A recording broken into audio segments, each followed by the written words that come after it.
So you know how when you go to a website that you're maybe not logged into and you add some items to a cart, and then a few years later or not years, but maybe a few weeks later, you go back to that cart and that cart is still full with the things you added from the few weeks prior.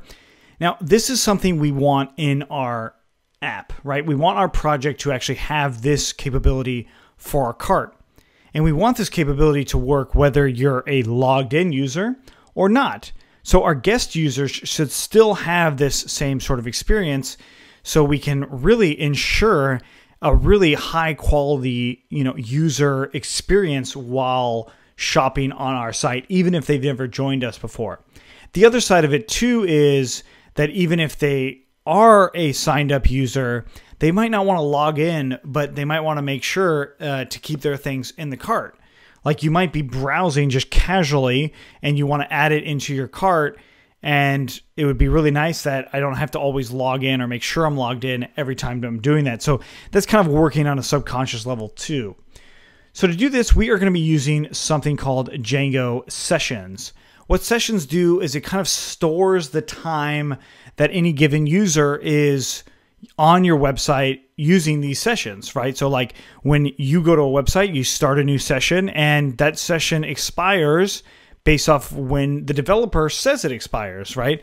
You can have it expire after a certain amount of time, or you could run it manually expiring, or you can run some scheduling to expire it. You can do all sorts of things with the actual expirations of these sessions.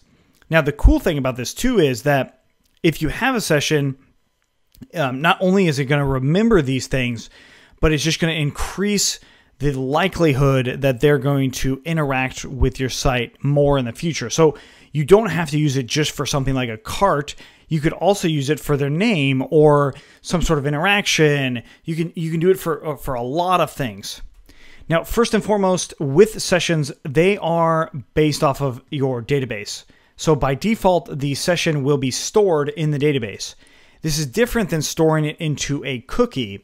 So you can store it into a secure cookie, but the big concern there is actually speed of your website. So if you have a giant secure cookie, your site can actually load a lot slower. So that's one of the things you probably want to avoid, and that's why we'll end up using the database for these sessions.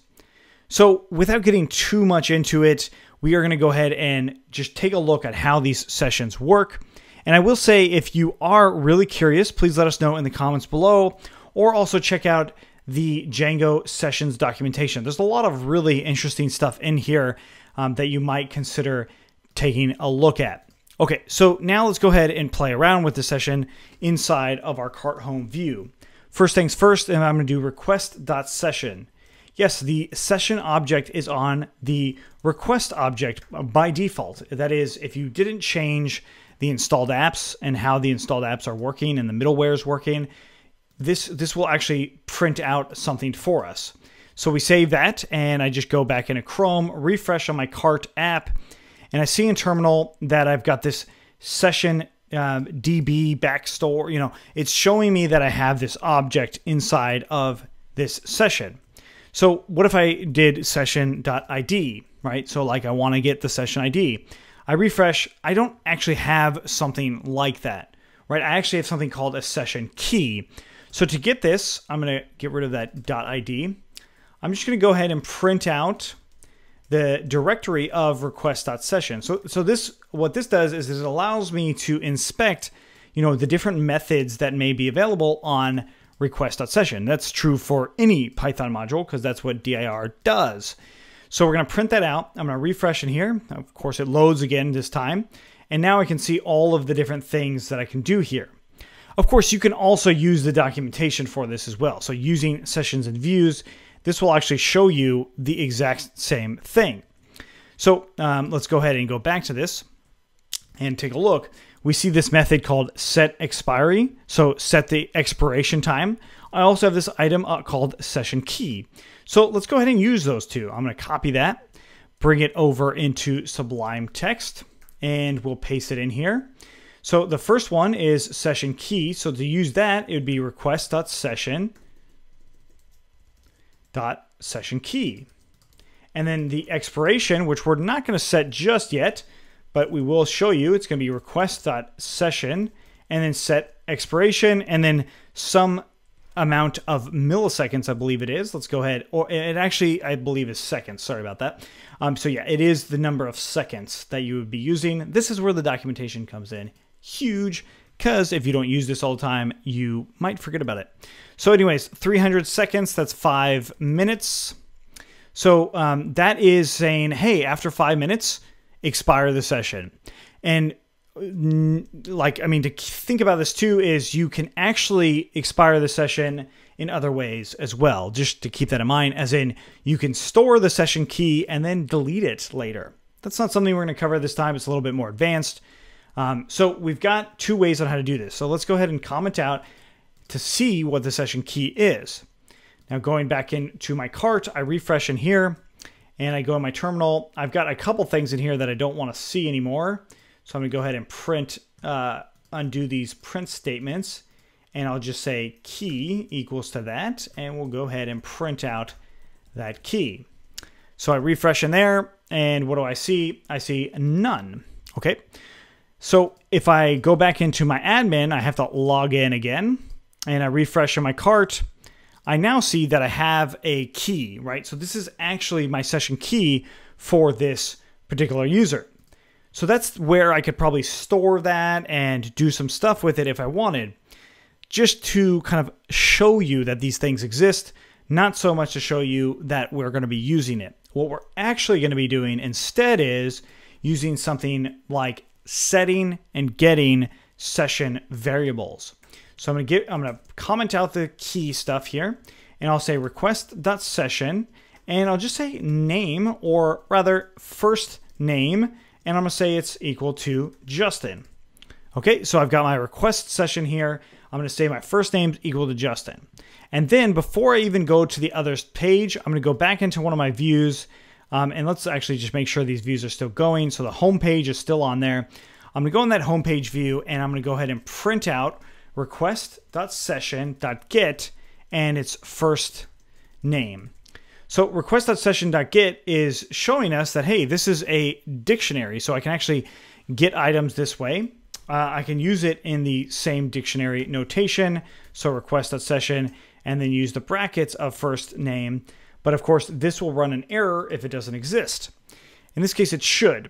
But let's go ahead and make sure we save our home page or our home view and our cart view. And then we'll refresh in our cart here. I look at my terminal window, nothing seems to be showing up, and it shouldn't. So let's go to our home page. This is where it should show up, and it does. Okay, cool. So that is a session variable. I've now stored a session variable, not just on my cart home, but also on my e-commerce homepage, right? So what I want to do now is I'm going to set a default value for this, and I'll just say unknown.